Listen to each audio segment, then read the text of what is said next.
उसे भी देख जो इस तंग को बहा सकती, दबी तेरे लहू में रोशनी की धार है साथी, दबी तेरे लहू में रोशनी की धार है साथी, उसे भी देख जो भीतर भरा अंगार है साथी। नहीं, साल से क्या कर रहे थे आप? नहीं, हम 3 साल से बराबर अपना जो है प्रदर्शन कर रहे हैं और सरकार को सचेत भी कर रहे हैं कि आप ये कार्य ना करें, आप जो है कर्मचारियों के तरफ ध्यान दें, लेकिन ये सरकार जो है वो आंख मूंद करके बैठी हुई है। भाई जी के बाली जिंदाबाद, मजदूर एकता जिंदाबाद, जिंदाबाद। आवाज दो, आवाज दो। अपने निजी हितों के लिए, रेल कर्मचारियों के हितों के लिए या किसी भी सरकारी सेक्टर में किसी भी चीज को ले लीजिए, जो इन्होंने निजीकरण के नाम पे ये जो बहाना बना के जो चोर बाजारी फैला रखी इस गवर्नमेंट ने, उसे हम बंद करवा के छोड़ेंगे। और अगर जरूरत पड़ी तो अभी तो हम रेल कर्मचारी आगे आए हैं, हम पूरा सड़कों पे उतर के पूरा आंदोलन करेंगे। धुआं बनकर पर्वतों से उड़ा करते हैं, धुआं बनकर पर्वतों से उड़ा करते हैं, खुशबू बनकर गुलों से उड़ा करते हैं। और ये कैंचियां खाक हमें उड़ने से रोकेंगी। हम मजदूर हैं, कर्मचारी हैं, हम परों से नहीं हौसलों से उड़ा करते हैं। मंच पे आसीन हमारे शीर्ष नेतृत्व बीसी शर्मा जी, मलिक साहब, टीपी शर्मा जी और सभी जो हमारा शीर्ष नेतृत्व है, जिसके आह्वान पर आज हम सब यहाँ 15 सूत्रीय कार्यक्रमों को लेकर इकट्ठा हुए हैं।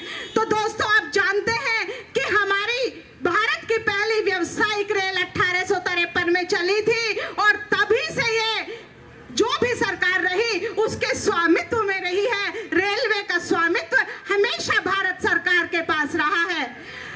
1947 में जब देश आजाद हुआ तो हमारी रेलवे का तकरीबन 40% पूर्वी हिस्सा पाकिस्तान पर चला गया और हमें लगभग 100 साल पुराना रेल का ढांचा मिला था। उस समय रेल में 6 जोन थे। 2003 तक आते आते क्योंकि प्रशासनिक और संचालन की दृष्टि से रेल का विस्तार हो रहा था और प्रशासनिक और संचालन की दृष्टि से सुविधा के लिए 12 जोन बने और जो अब भारतीय रेल 17 जोन में बटी हुई है। हम मानते हैं कि जब आकार बढ़ता है, क्योंकि हमारी रेल ने तरक्की की है, सरकारों ने इस जो जन सुविधा कनेक्टिविटी, नेशनल कनेक्टिविटी के लिए, इंटीरियर में भी कनेक्टिविटी के लिए जो काम किया, तो उससे रेल का विस्तार बढ़ा। संचालन के लिए और प्रशासनिक सुविधाओं के लिए हम मानते हैं कि कुछ इस समय समस्याएं हैं, लेकिन कुछ विशेषज्ञ इसका समाधान, इसका रामबाण सूत्र निजीकरण को मान बैठे हैं। जबकि निजीकरण एक पक्षीय, केवल एक पक्षीय समाधान, या वो इसका एक ही पक्ष देख रहे हैं कि निवेश होगा। निजीकरण से बहुत सारी समस्याएं हैं, ये आप जानते हैं कि निजी कंपनियां केवल अपने लाभांश के ग्राफ को देखकर ही सुविधाएं देंगी या किसी भी रूट पर गाड़ियां चलाएंगी। उनका जो हर डिसीजन होगा वो अपने लाभांश को देखकर होगा। और जरा सोचिए कि निवेश कहां से आता है। जो निजी कंपनियां निवेश करती हैं वो भी हमारे बैंकों से लोन लिया जाएगा और निजी कंपनियों की जो उत्तरदायिता है, जवाबदेही है, वो कभी निश्चित नहीं रही है, क्योंकि वो एक दिन अपने आप को दिवालिया घोषित कर दे। अपनी जो सुविधाएं उन्होंने दी हैं या जिस रूट पे जो ट्रेन चलाना तय किया है उसे वो कब सिकोड़ ले, कब उससे हाथ खींच ले, ये इस अस्थिरता के बारे में कुछ भी नहीं कहा जा सकता। रोजगार तो घटेंगे ही, हमारी जो आने वाली पीढ़ियां हैं उनके लिए भी समस्या है। अभी एक वाक्य कहा अखबार में बहुत आया करता था कि सरकार की तरफ से दलील दी जाती है कि सरकार का काम व्यापार नहीं है। अरे निजी कंपनियां भी तो यही दलील देंगी कि हमारा काम व्यापार करना है, हमारा सामाजिक सरोकार से, सामाजिक समन्वय से हमारा कोई भी लेना देना नहीं है। हमारा काम लाभ कमाना है, अपने लाभांश, क्योंकि जो रेलवे को हॉलेज चार्ज, इलेक्ट्रिक चार्ज, कुछ चार्ज देने के बाद या कमाई में से एक हिस्सा देने के बाद बाकी सभी पर रेल का कोई अधिकार नहीं रहेगा। और जबकि ये कमाई अगर सरकार को जाती है तो उसके स्कूल बनते हैं, अस्पताल बनते हैं, देश के विकास विकास में वो पैसा लगता है, जबकि निजीकरण से ये सारे रास्ते अपने आप ही बंद हो जाएंगे। अभी अगस्त में माननीय वित्त मंत्री जी ने कहा कि मौद्रीकरण एक नाम आया। मौद्रीकरण का ये आधार दिया गया कि जो रेल के पास जो अपनी परिसंपत्ति है, उस परिसंपत्ति को बेचकर या उसमें भी निजी निवेश कर दिया जाए। और देखिए बड़ी साफगोई से यहाँ निजीकरण, विनिवेश या निगमीकरण जैसे शब्दों से बचा गया और एक शब्द मौद्रीकरण कर दिया गया, जिसमें भारत के हमारे बहुत सारे स्टेशन चले जाएंगे। कोंकण रेलवे, पहाड़ी रेलवों का बहुत हिस्सा, और तो और हमारे जो स्टेडियम्स हैं जिन्हें सरकार ये मानती है कि वो ब्राउन लैंड इन्वेस्टमेंट है, ब्रॉन्ज प्रॉपर्टी है, यानी कि वो अपनी लागत से कम उससे प्रत्युत्तर मिल पाता है, जिनके लिए हमारी सरकार ये मानती है, उन्हें भी फिर निजी कंपनियों को देने के लिए एक रास्ता खोल दिया गया। और जहां नाम मौद्रीकरण का दिया गया, लेकिन परिभाषा की दृष्टि से, कार्य रूप की दृष्टि से वो सब निजीकरण के क्षेत्र में ही आता है। उदाहरण के लिए हमारा कर्नल सिंह स्टेडियम ये देखिए नई दिल्ली में, जहां कितने जो खिलाड़ी हैं उनकी पैदावार हुई है, ओलंपिक स्तर के खिलाड़ी जहां से निकले, जहां प्रशिक्षण लिया, और वो केवल अब उसका मुद्रीकरण कर दिया जाएगा, उसे पैसों के हिसाब से देखा जा रहा है, कहा जा रहा है कि वो अपनी लागत से, अपनी कीमत से कम की परिसंपत्ति जो उसे रिटर्न मिलता है वो हमें उससे कम का मिल रहा है। क्या मेधा की कोई कीमत हो सकती है? मैं अपने इस वातावरण को देखते हुए कि जहां हर समय ये दिखता है कि कैसा माहौल है, सब कुछ नेगेटिव है, मैं आपसे यही कहना चाहूंगी कि अपनी सकारात्मक ऊर्जा, अपनी संगठन की शक्ति बनाए रखिएगा कि शाही देखता है, शाही देखता है, देखता है तू अंधेरे को, शाही देखता है तू अंधेरे को, किरण को घेर, छाए विकराल घेरे को, उसे भी देख जो स्तंभ को बहा सकती, दबी तेरे लहू में रोशनी की धार है साथी, दबी तेरे लहू में रोशनी की धार है साथी, उसे भी देख जो भीतर भरा अंगार है साथी।